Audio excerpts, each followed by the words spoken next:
So ayun guys, nandito tayo sa Linao Elementary School at titingnan natin yung mga bata kung gaano sila kasaya kapag may ganitong okasyon dahil Christmas party nga nila ngayon. Ayan. Pagpipila muna tayo sa ice cream. Yo! Siyempre guys, nandito rin si Jacob. Jacob, kung iahambing ka sa pagkain, ano ka? Yeah. Pipila tayo sa ice cream dahil hindi lang pala pang bata, pati matatanda, lagi pila sa ice cream. Oy! Bata lang yan. Ito ay ang mga grade 1.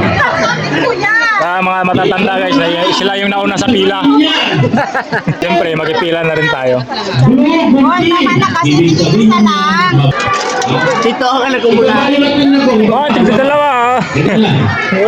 Isa-isa lang, isa-isa lang. Pila ng ice cream. Woo!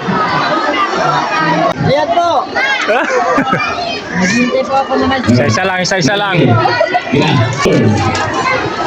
Thank you. Uy, thank you. Woo! Pili kami sa isa. Ay. Yan yan din. Siguro, pagkinain ka lang doon, may pagbibigay na. Meron din palang parapol sa mga nanay at tayo nag-iisa ng batya.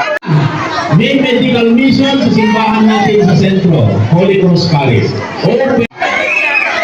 Thank you. So ayun guys, kahit gaano kalamig, basta libre, ice cream tayo. Sa ice cream, magkita ka. Okay. First, we sincerely acknowledge this contribution of Office of Cagayan.